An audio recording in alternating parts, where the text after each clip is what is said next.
I'm going to let her introduce herself and talk more about herself, because the words that I would say cannot do her justice for the things that she's gone through, the things that she is going through, and the amount of lives that she has impacted through her words. I give you Mary Whitney. Woo!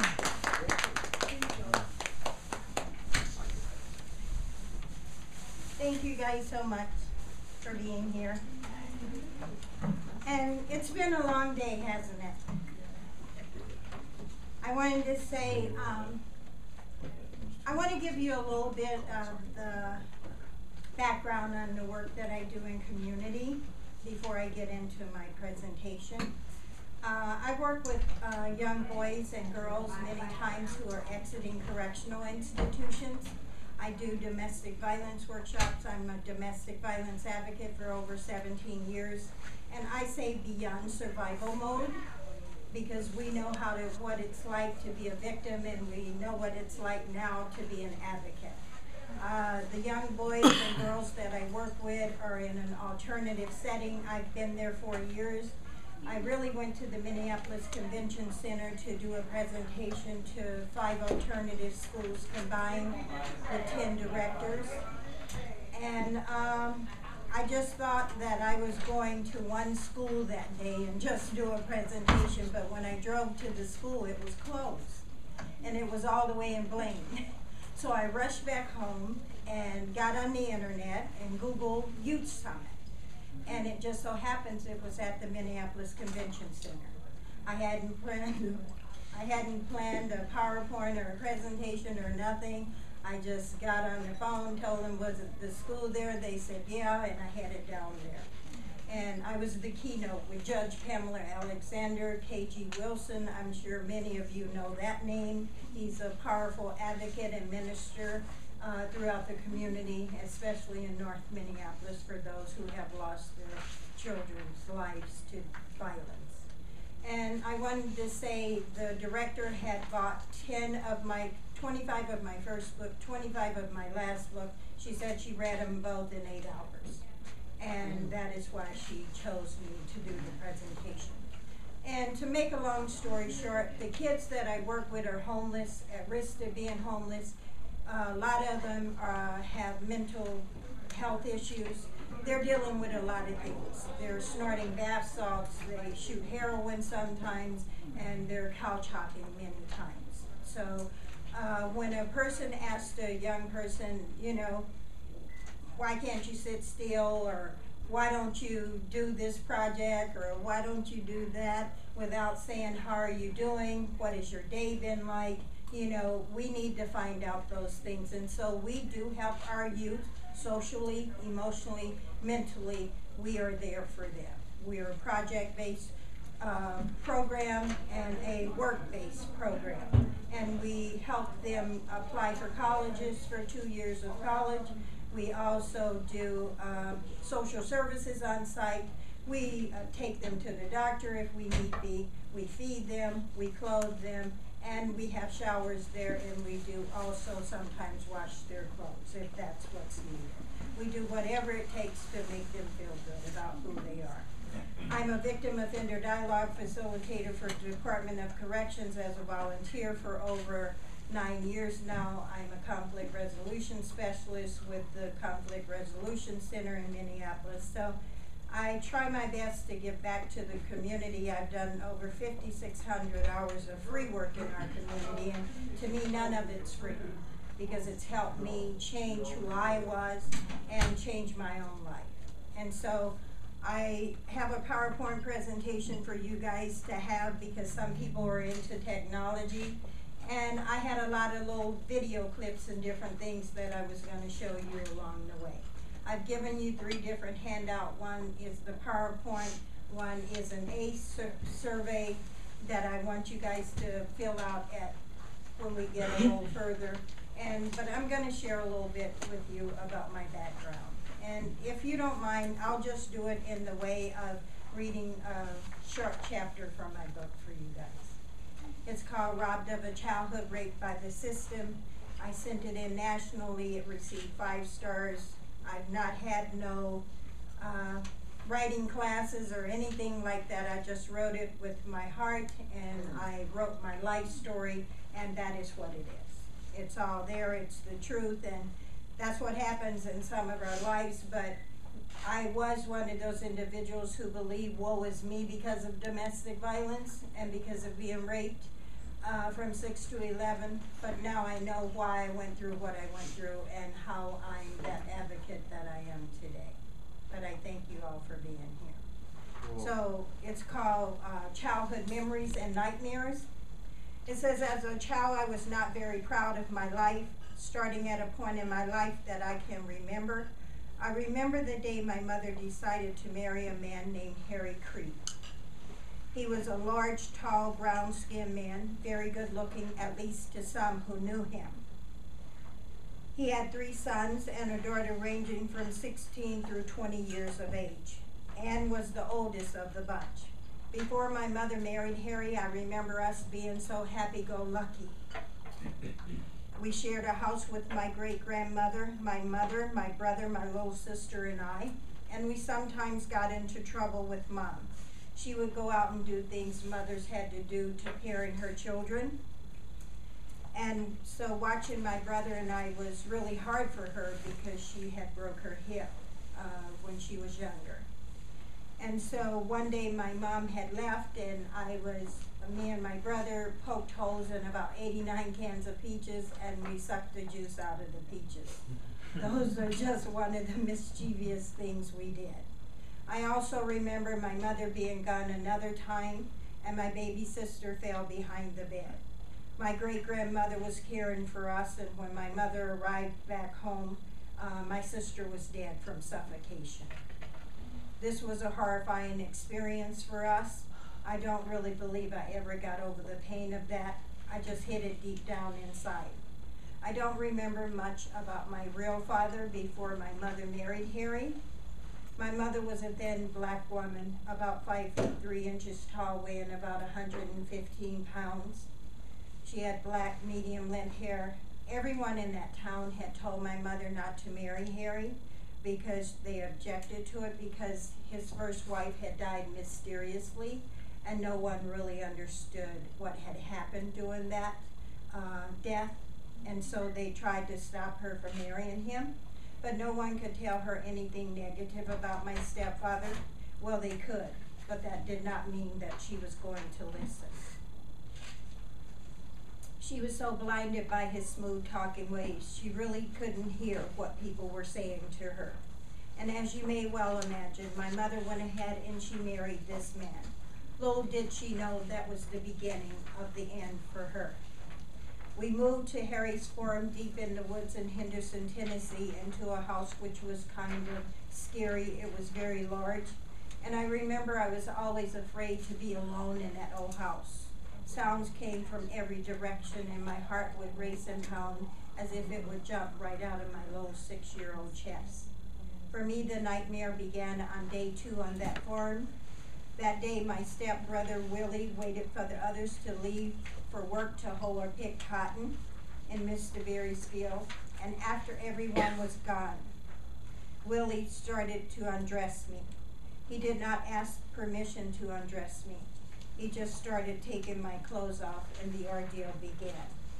He made me lie down and forced his large penis inside of me. I remember the pain being so unbearable, I thought I would black out. It was just excruciating. I had to endure his nasty smell and odious body on top of me. I couldn't really understand why he would do something like that to me, because Mom said he was my brother, and I should love him as a real brother. Yet Mom wasn't there to hear my cries of agony. There was no one there for me to cry out to but the Lord. And we were located too far away from civilization to ask for help. Our nearest neighbor were miles away, and it was too far to run a walk. Everyone else was at Mr. Berry's farm, hoeing or picking cotton. When everyone returned from the fields, I was too petrified to tell my mother what had happened. I didn't have the guts, I said. I was afraid to tell anyone because Willie said no one would believe me anyway. I thought to myself that I must be a coward because I was too ashamed to let anyone know what had happened to me. And Willie would come on to me anytime he had a chance and he could figure that no one else was in the house. And so he actually thought that buying me candy would make everything all right. What a joke. I thought that my mother might just believe him if he said I was lying. He said, Mom knows little girls tend to exaggerate things he'd say to me. Willie said to me that she would say I asked for it. And as a child, you often wonder if maybe he was right. I didn't understand what was happening to me, and I even began to think what he was doing to me felt good. I just wanted to be loved. And so I'm going to stop right there. But I wanted to say, as a domestic violence advocate, when I was coming up watching my mother being abused, I didn't realize that when people knock you around and cuss you out and do all those kinds of things, that my family wasn't normal. I thought that was just what everybody did. I thought all parents fought one another because I couldn't understand how my mom would fight this man on the weekends and most times after they went out drinking, and then wake up in the morning and act as though everything was okay.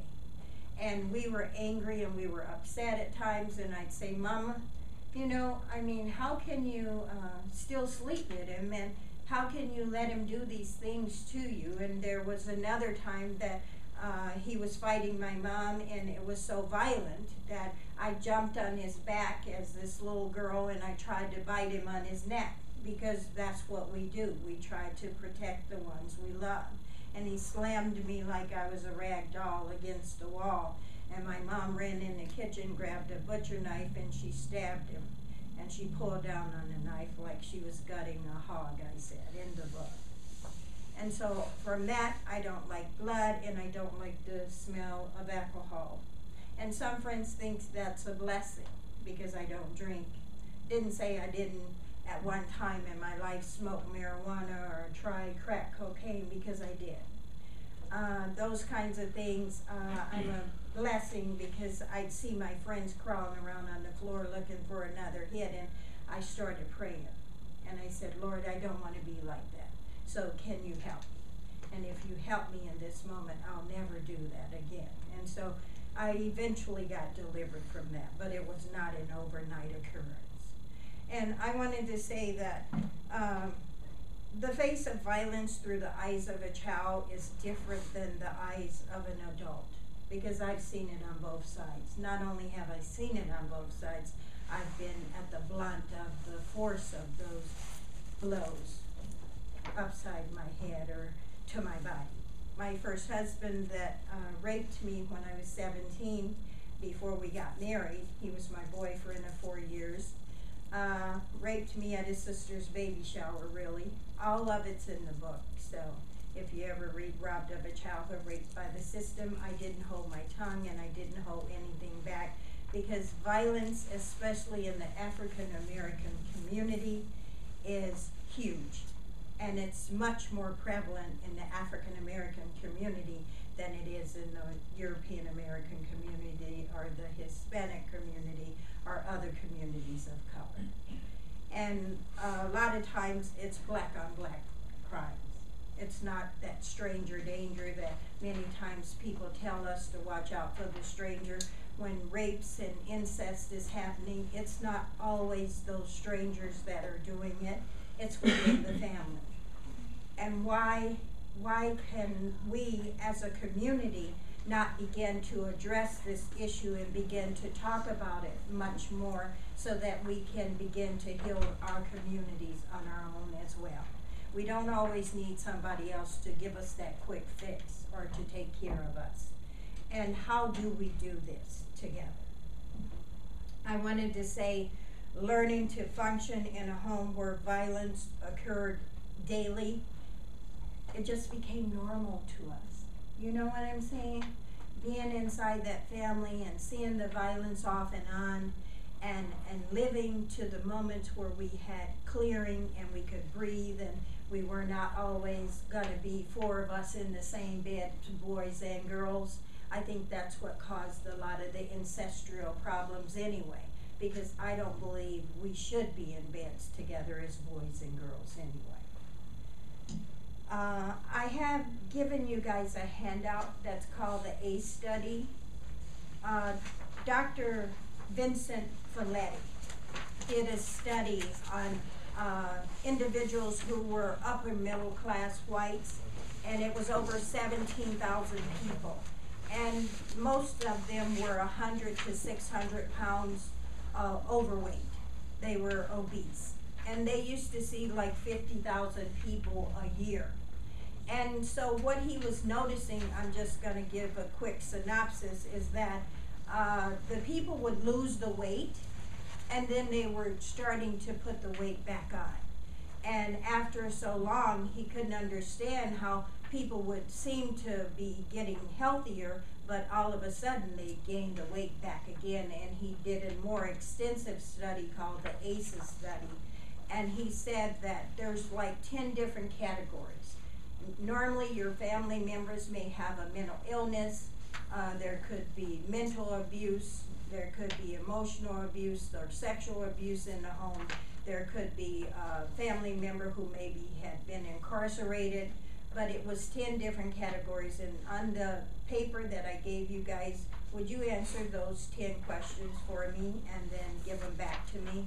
Because I would like, if someone could, once I get them all back, compare the numbers to see what it is. Because so many of us have gone through at least we have 1 or 2 adversarial things in our lives or our family structure.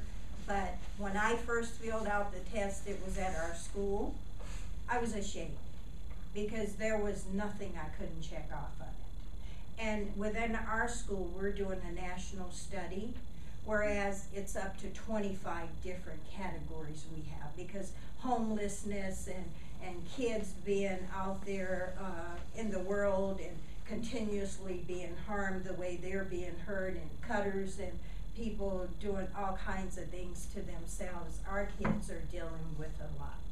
And I say it is not just their problem, it is a community problem. And what touches one person's child eventually may touch our children as well. We have over 2.5 million people incarcerated in the United States, more than any other third world country in the world. And we have 750,000 young men, women, and youth exiting corrections each year, and 2/3 are back before 3 years are up. Are we doing all that we can to change the face of abuse? Are we doing all that we can to change the face of incarceration? They said 1 in 3 African American boys will be incarcerated by the time they're 12. 1 in 6 Latino and 1 in 17 whites, according to a survey that was done by the Children's Defense Fund quite a few years ago. So numbers don't decrease, they're increasing. And another thing that's happening throughout the community is we have 98% of the women have been abused at some point in their life, and 75% of the men. And so many times men are not sharing what's happened to them, because a lot of times, I have 4 sons myself, guys, 4 sons and a daughter, who have been blessed not to be mixed up in institutions or incarcerated. They have not been in juvenile detention halls. It's a blessing, because mama didn't have no sense. Do you hear me? I was growing up, I was being pimped, wimped, and simped. My book talks about that too. So I know what it's like to get mixed up in that fast life as well. Wearing the high heel shoes and the mini dresses to the point of not liking yourself. I didn't care whether I lived or died. But in 1996, I got a dirty bus with an undercover police officer who came to the massage parlor that I was working at. And really, that man saved my life. He doesn't know it, but I would thank him today. I didn't thank him that day because he lied. He said that I prostituted myself. I found myself in a courtroom. And for the first time, I really turned a mirror on myself. and I looked at who I was, not only as a woman, but as a sister, as a mother, and as a daughter. To say that I have a prosecuting attorney twitching her body in front of a juror and telling him that my body said yes, but my mouth said no. I said no, my body said no, my mouth said no.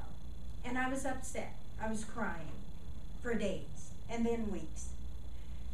And one day the judge looked at me and he told me, he said, "Ma'am, they are judging your body language now. So no matter what the officer says, you sit there and you be quiet and you just take it." And that is what I did. I sucked it. You see, I could have had a deal, guys. I could have had 6 months on probation, on paper, swearing to a lie. But you know, for some reason, God was inside of me, because I couldn't put my hand on the Holy Bible and swear to that lie and say that I had prostituted myself, because I didn't that day. Not saying that wasn't a possibility throughout all those other years in my life. I was taking care of business. I took care of my kids to the best of my ability. I never let anyone watch them or be around them, and I thought that was protecting them and doing what mothers should do to take care of her children. But today, the mother that I am knows I have more value, and I am more valuable, and I am worth more than I was selling myself to be. I know who I am. I know where I want to go. But I know that it's also wrong for us as women and us as men to be violent and cursing one another out and degrading and humiliating each other, especially in front of our children. Because violence begets violence. If you see it and you're amused by it and you watch it, whether you're afraid of it, you're eventually going to put it into practice yourself. You see, my stepmother had me using my fist to throw down on people and fight. But after fighting for so long, you get tired of fighting. And one day I told her I wasn't going to fight no more. I was grown enough to begin to make my own decisions. I was grown enough to get raped. I was grown enough to have the baby. Then I'm grown enough to take responsibility and take care of my babies too. And that's what I ended up doing. But it wasn't without a cost, because I was a country girl. And in the country, after being raped, I wasn't going to give myself so freely in sex. Yes, I kissed my boyfriend and I hugged him, but I always said no when it came to the bad action, because I was afraid of what it would feel like, and really, I wanted to go in the service. So I held myself. It didn't happen. I was angry. He would go out and see other women. Matter of fact, he'd have a woman in the middle and me on the door, and I met his aunt in Indianapolis one day, and she told me, how could I allow her no good nephew, she said, to have me on the door with his baby now in my lap and another woman in the middle. And I said, as long as he wasn't touching me, I was fine with the other woman in the middle. But he was my man. You know how silly we are sometimes to think of things that way. But you know what? My mom died when I was 11.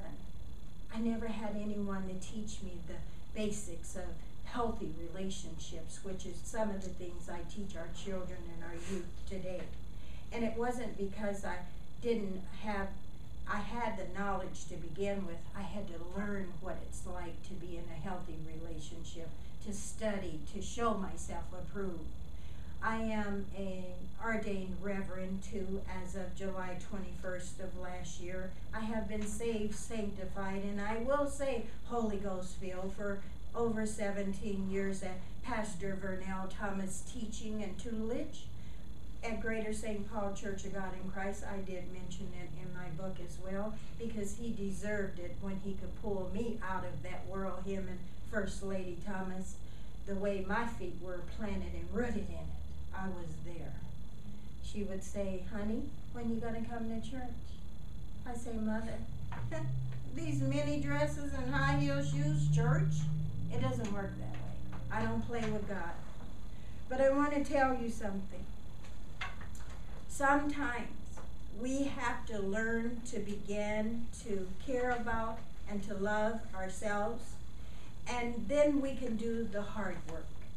And I want to tell you, some people may tell you it was easy being saved and having a life transformation. It wasn't easy for me.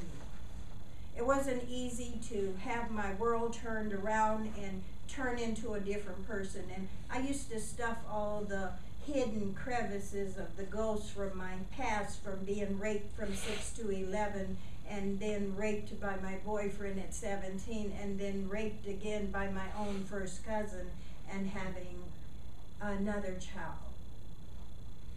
I didn't believe in abortions. But you know what? I'm still dealing with that even today, because my son doesn't want to talk to me because at 33 I told him that I had been raped by my first cousin, because I didn't want the world to tell him something like that, and then I not be the one to soften it and to be there to hold him when he's hurting. Oh, I'm almost tearing. Tears come sometimes, but I learned how to do the things that I believed was going to be healthy and right for him. I don't even know how I would have felt if someone had told me something like that. I don't normally tear up. God must want me to be washed right now. But that's a hard thing, to think you're doing what's right for him and then have him not want to talk to you and say that I should have told him when he was 12. I didn't know to tell him when he was 12. Right. I'm sorry. Nope. Wash it down. But I love my baby. I miss him, and I just don't know how to reel him back in. But I want to give him time to heal and time to know that when I kept him, I would keep him again and again and again and again. I will never change the fact that he is my child, and I love him, and it doesn't matter how he came into the world. All that matters is who he is.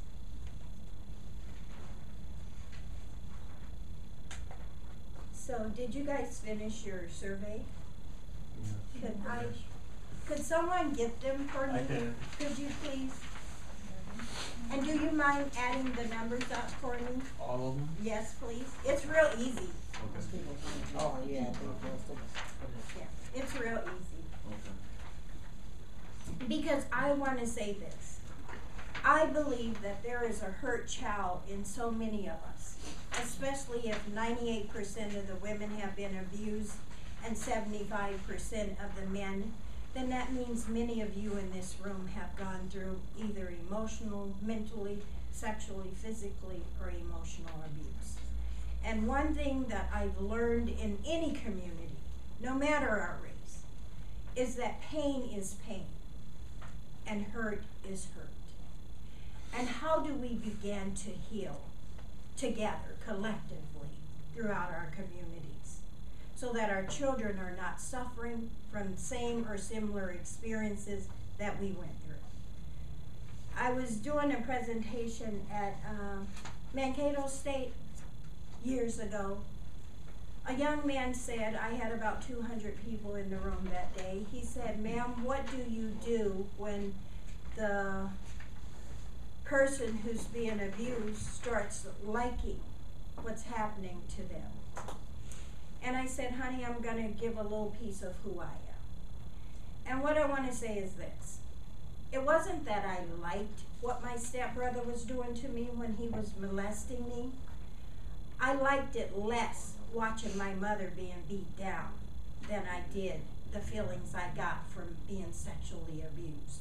Because after a while, as I shared in my book, I began to think what my stepbrother was doing to me was love and no longer rape. I just thought it meant he loved me.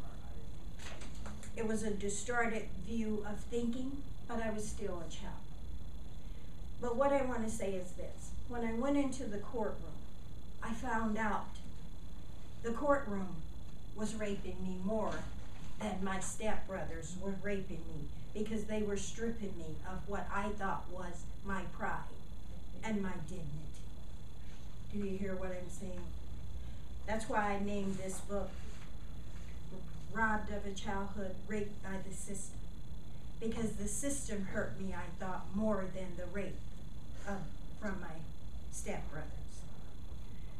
And so, when you were filling out your ACE survey, how did you feel? Incredibly blessed. Just blessed. Just blessed.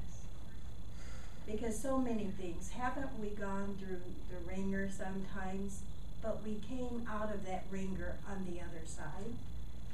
It strengthened us, encouraged us, and helped build us up from the core up. I said sometimes we don't understand the rapes and the molestations, but I want to say this. It's not just men who abuse.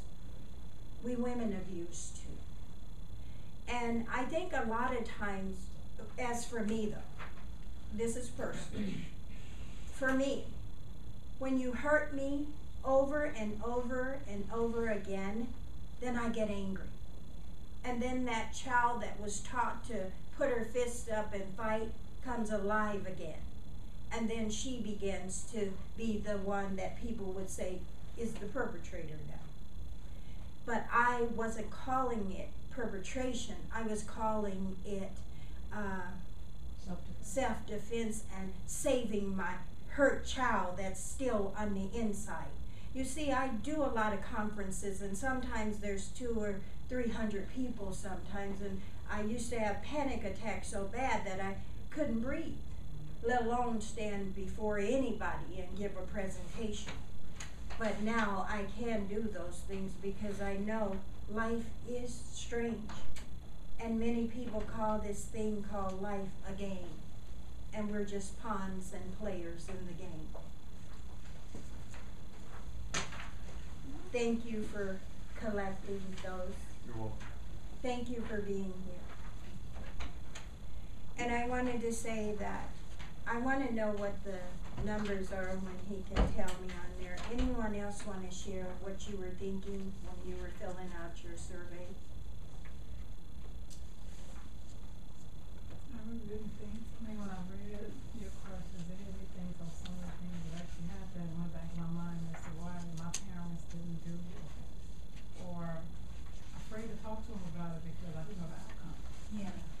And my parents were divorced too, and I was married for over 25 years to that guy who joined and doing drugs, and I tolerated it for so much. And then he had an affair. 2009, we got divorced. My mom, 8 kids, 7 alive. I lost a daughter in 2001 with cerebral palsy. And now I just feel stronger. I had cancer bypass when I was bigger. I was like 170, I was bigger. So I do things now for myself that's benefiting me. And I have children in college just as well as I am. And I'm happy. And you're happy. And isn't it something that we stay in relationships that are unhealthy for us? And I think a lot of times we stay in those relationships because we think it's all right.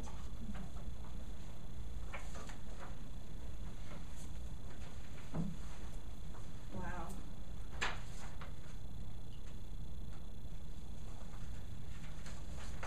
I think sometimes we stay in those relationships because there's the devil you know versus the devil you don't know. Ain't So, that the truth? You know, and then there's also such a resistance to change. But even though you know this is harmful to you, you know, socially and physically and spiritually and emotionally and physiologically, but it's predictable. And so you know, okay, you're gonna hit me 3 times, I'm gonna duck, I'm gonna do this, I'm gonna fall, he gonna go to sleep, he gonna sober up, apologize, he's gonna never do it again, buy me this, whatever. Like you said, with your parents, the weekend they'd be back to business as usual. Yeah, every time it would happen, it was like they would start all over again as though it was nothing what they were doing. or like it's a play, and this is my role and this is his role.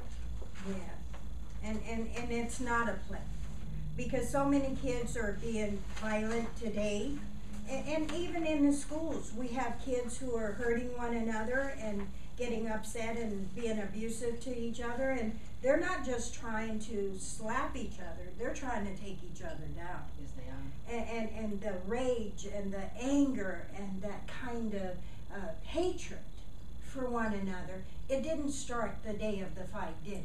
Or for whatever reason, this, he took my pencil, he laughed. Yeah, or somebody is dissing me, Right. or disrespecting me, or looking at me too long. That's just the straw that broke the camel's back. It's the straw that broke the camel's back. And that's why I say when we come into the classroom, we try to find out how the kid's day is going.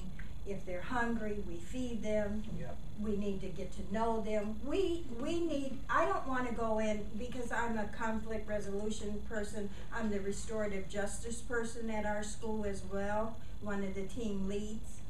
And I don't want to come into a mediation with a child that I have yet to even get to know or build some kind of a rapport with. Right. And sometimes I have to build that rapport right in the room and get to know them as we're going through the process. But my process may be a little different than others' processing, and that is getting to know them while we're in it and letting them come to the solutions on their own as they begin to have dialogue with one another, because they never had that opportunity to do it before the fight started. And we need to help teach them. See, as a mother of 4 grown sons and a daughter, there was a lot of things I used to assume myself as a mother, because I taught my kids certain things, even though I wasn't always doing the right thing. I taught them right from wrong.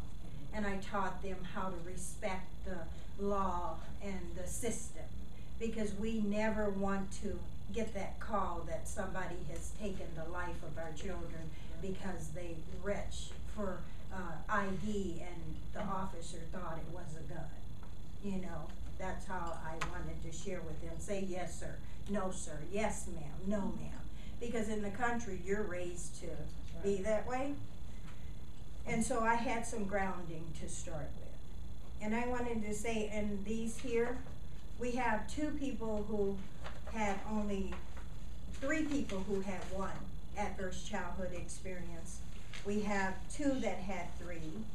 We have 7, 8, 4, and 9. So do you see what I'm saying? That so many times we all are dealing with these adverse experiences, but we didn't have anybody to share with us because of the rape, or because of the mental illness within the family, because of the incarcerated parent, because of a divorce, because of someone 5 years older than us touching us inappropriately, that we were going to start having all of these health issues and start self-medicating ourselves and start trying to fix our own issues. But I am glad to be that advocate.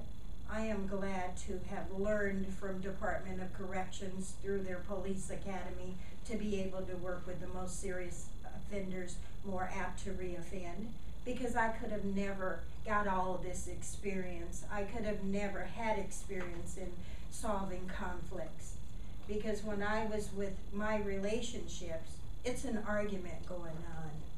It wasn't no dialogue. It wasn't no conversation. It was either you make me mad, you hurt me, and that mess that comes out of my mouth, I hated it, because every other word in my mouth used to be a bad word. And I tell the kids today, I know with work and with structure and with practice, we can stop saying bad words. I know we can stop being abusive, because I've learned to stop it for myself. But everybody is different, and I can't place who I am inside of them or on them.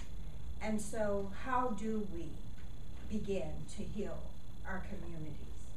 And what are some of the things that you guys are doing yourselves to heal yourselves? Is that a question? Yeah, it is. Oh, It okay. is this time. I think for me, it was interesting, marking, your sheet. There was a few things, and I'll be blatantly honest and say my number was 7. There was 3 things on that sheet that didn't occur to me in my lifetime, but they may have occurred to someone, close to me. And growing up where I'm from, your cousins are your brothers and sisters Oh, yeah. as well. And so they've experienced that, but not within my siblings. And my oldest sister, at a point in time in life, she was raped, and as a child I had no idea what that meant. And from where she's been, and then she ended up getting pregnant, not by being raped, but she ended up getting pregnant at the age of 16, and then she was forced to move out, because we lived in an abusive house with an abusive mother. So everyone was out the house by that age, except for my little brother. But the strength that she has, that you have, I can't, fathom to believe that actually, exists, because if I'm, you just bringing it back up, I guess it kind of, brought tears to my eyes. But I'm just thinking, like, I don't know if I want to be able to forgive like she can, right? Because I'm grown now, like I'm older, like I work out, I'm in shape, like, and if you give me the word, sis, like, please, because I know who the person is, and I still feel like that today, if that makes sense. And I believe that, I've lived, like, I don't do anything bad at all, but that I feel like is another level on something I still can't comprehend, and how she's overcame, and how, she's committed her life to, Christ, and how she told me that, she was able to forgive. I guess it kind of, lightened the load for me, but it's a beautiful thing, but it also brought up some, Hard feelings. yeah.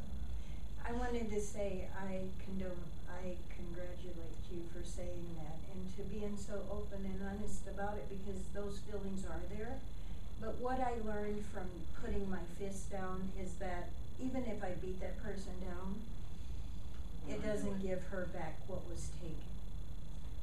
It doesn't change that hurt and that shame and that pain that one carries inside, and it doesn't solve the problem.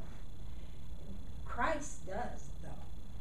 For me, because I called that stepbrother and I said, you know what? I said, and his name wasn't Raymond, it was Donald. He's passed on now.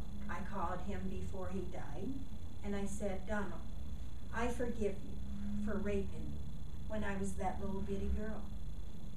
And he said, I thought you wanted it. I said, you were 20 and I was 6. But you know what? I'm going to tell you again. I call you to tell you I forgive you for raping me when I was that little bitty girl. And you know what he said next? He said, your mother did it to me. You see, hurt people hurt other people. Hurt people hurt people. Yes, they do. And he thought, because she and he had done this, that he was getting her back for what she had done to him, is what he said. I said, but you know what? I don't know that. But even if it did happen, both of you were grown, and you made grown decisions. But I'm not calling you for that. I am really calling you to tell you I love you, you're my brother, and I forgive you. And to have that kind of a release. Because abuse is about power and control. And you have the intimidation, the isolation, the humiliation, the coercion, the financial abuse, the minimizing, the blaming. I never knew all those ingredients before, but today as an advocate, I do. But we have to be careful how that power and control wheel is used on both sides of the equation. Because if you hurt me enough, it could be my weapon against you.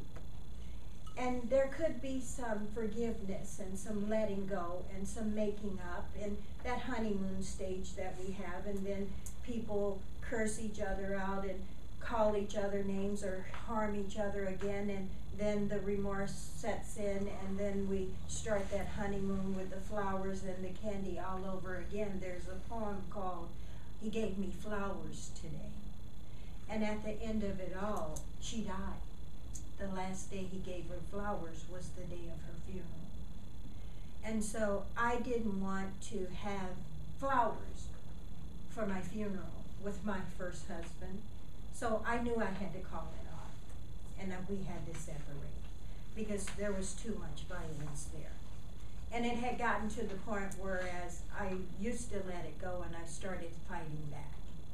And either I was gonna hurt him or he was gonna hurt me. And when you put a butcher knife to my throat and my 4-year-old daughter is watching it, it's time to make a new plan. And so Honeywell took 8 engineers off and they moved me from him. And when he came home, I was gone. But it didn't say I didn't go see him and he didn't come and see me. We still saw each other, which is why I had to tell my son that I was raped by my first cousin, because we didn't know if it was my first husband's child or my first cousin's baby. So we decided together before he was born that we would keep him and raise him as our own. But life deals us many curves and turns. And I wanted to say that I just wanted to add that when you're talking about forgiveness, and specifically when you talked about, you know, these ingredients of power and control, and that whole piece of using it on either side, I think that we think when we fail to forgive someone, that they're hurting and they're going through all of this and they're guilty and they're just, you know, dropping their head and they can't look at us. It ain't even like that. it's not like They sleep. They probably snore. yeah. You the one. We're the one that's still losing going weight through or the gaining trauma. weight, you know, self-medicating by clothes, money, shoes, purses, whatever you do to assuage that to pain squash that you're that feeling. pain. Yeah. And so, Cortez, I want to thank you for being there for your sister and having such strong feelings for avenging her wrong, if you will. But the best thing you can do It's be there. is forgive that individual Yes. as well, because they still have power over you. They can There it conjure up is. these emotions in you now, and it happened that long ago. They not only raped her, They're raping her, they their have spirit. also power over you and control. And you're worth far, far more than that. And you know. And forgiving is like, I mean, it's not like passive. No, It's no. It's a powerful releasing thing. ourselves It is from it is the giving head. up. It's giving up the right to get somebody back. Yes, because not And it's only. taking a high road. Yeah, and like you're sharing, the thoughts in our head and the time and space That's in where it your starts, mind. in the mind. You have so many other things that you're doing that are amazing, being in college and moving on with your life and exercising and taking care of your body and yourself and your sister at the same time. That it's like, I wish I had a marker space. You know how a circle is, guys? This much we know inside that circle, right? That small piece. This much we don't know. Right. This much we know we don't know. But this whole big circle this that's room. left over is what I don't know that I don't know. Yeah. It's a whole lot of stuff you don't know that you don't know yet. Until you start learning, then you Until- realize yeah. there's so much you don't know. Right, and we every day we learn more and more and more, and we grow and we expand. But the space that we have, it's like a suitcase. When I pack it and I try to stuff more in it, there's no room.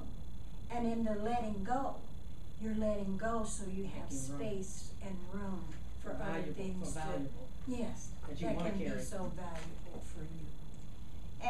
And I am so gracious and so humbled by the experience to be able to bring this kind of information to the world now. Because had I kept on that track that I was on before, I'd be dead. You know, my brother prayed for me to the point of me telling him, stop praying for me, because I am such garbage now that I don't even care whether I live or die. So why are you wasting your prayers? I'm not worth praying for. And my brother didn't quit praying for me. And I am so glad that he did. That's why I said in the book, thank you for praying for me, Benny. And I used his real name because I want the world to know what kind of brother I had. A brother that when my stepbrothers raped me and my mom continued to be abused, I would touch him the wrong way and we would touch each other the wrong way because we thought that's how you make each other feel better. My brother wanted me to tell on my brothers, but he didn't want me to share our secret. And when I wrote Robbed of a Childhood, I almost lost our relationship because for me to be free, guys, I had to be free. I can't be partially set free. I can't be partially purged. I had to be purged. Do you hear me? Because it's like a crack in a dam. That little bitty crack tinkles and drips and drips and drips until it cracks open all over again. And I didn't want my life to crack open again because I can't be free. You know, I know a freedom that nobody can ever take away from me this day, that the world has yet to understand. I am free from the core, and there is a difference than being free from the core and free on the surface. It's like putting a Band-Aid on a cancerous sore that is oozing pus out so deeply that the Band-Aid is exploding. I know what it's like to release the cancer. My mom couldn't contain it. It took her out of here at 34, and I was 11. So I want you to release your cancer today, and I hope this workshop helps you do that. But I thank you guys for being here. I thank you for your time, and if you have questions or comments, I'd love to hear them now.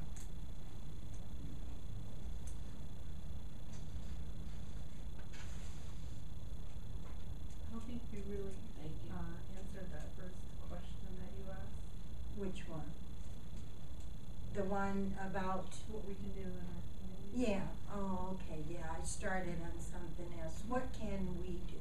What can you do in your community to change things? And I wanted to say one of the things I did was volunteered 5,600 hours of community service. It's probably 6,000 now. I got the Obama Award in 2010, and I had done over 5,300 hours of service. And in 2010, I got the Spirit of Peace Award for working in the alternative high schools to change the lives of those people considered throwaways. There are no throwaways. Thank you. There are no throwaway kids. There are no throwaway adults. There are no throwaway people. That's right. That is how it is. That's what I said in my book, and I mean it. There are no The behavior, but throwaways. not the person. Yes, you can't. We want everybody to do. You know what I learned? I used to try and fix my husband. I wanted them to be like I wanted them to be. But people can only be who they are. And either we're going to accept He can it. fix himself, but you can't. No, I can't fix nobody but And me. maybe he don't Right. think he needs fixing. Right. Yeah. That's what people have to Right. understand too. Yeah. You know, from where you Maybe. sit, they might need, Fixing. you think they need fixing. Yeah. If it's not something that's against the law or in violation of you, in your body and person, then well, I don't even No, say, it's but not what letting I'm it saying is influence. it's who they are. Yes, it's And who if they it's are. not causing you, like I said, they're not in your physical space or causing you any harm, and it's not against the law. Because we say that a lot of times in terms of relationships and people and fixing this person and fixing that person. They might look at you and think you need to fix yourself because they don't see nothing wrong in their behavior. Like I said, now we're not talking about things that are truly, somebody putting their hands on you and all that kind of stuff. That's a different thing. But Yeah, I've went through that, like with my nieces and nephews, you know, and my grandkids, and we're trying to tell them, and they're saying, you see it as needing to fix. I'm fine with who I am and my situation. It doesn't suit you. And that's real, isn't it? It is. It's They're very fine real, with and who sometimes they are. very hard to Yeah. accept, Yeah. because, and especially when if you're dealing with from a younger people's perspective, because you're looking at it and you're saying, I've lived life, I've done this. They don't know that there's a curve in the road. You know, a mile up, there's a bump, there's a whatever. They're gonna fall in the hole, and so you're just steady trying to go. You know, and they're looking at you like, I don't need that. No. I don't need to be fixed to that. Because it's working for them now. Right. It may not work for them in the future. But but we have to just learn to have that conversation. Tell them about the manhole that's up a mile, and just say, I'm letting you know it's up there, and please, whatever you do, you know, try to avoid it. But then also, if you fall in it, I love you, because life is full of manholes, and I'm just gonna, you know, have to reach down. I'll have to pick you up and be there for you, Yep. to support you. And it's like, it took a lot of time, and I'm still learning. Every day I learn. You guys can teach me things I have yet to learn. I feel like this. Every workshop I go to, I'm looking for a nugget. And if I pull that one out, I've got it. Right. Time well spent. And if it's one person in a workshop, I'm still gonna try my best to give you what I had, whether it's one person or 20 person or 2,000 people. You just give what you've learned, and we share. My mom used to say all the time, take what's good and leave the rest. Yes, because we can't fix nobody Take but what's good self. and leave the rest. And let it go. And learning to let go is the baggage that so many times we're holding, and we don't know how heavy it is. But once that load is done, I'm telling you, It's hard. I wish I had that miracle pill that somebody popped in my mouth, Jesus, so long ago that I could just go drop in quite a few miles myself. But I thank you for your time, and I thank you for giving me the extra time. Thank you. Thank you. I'll take your assessment sheets. Yes, please do the survey, the evaluation. Thank you guys so much. Are you I like selling to your shake book? your hand. Thank you. I appreciate all the words you said. No, thank you That so was much. very powerful. Thank you. I didn't go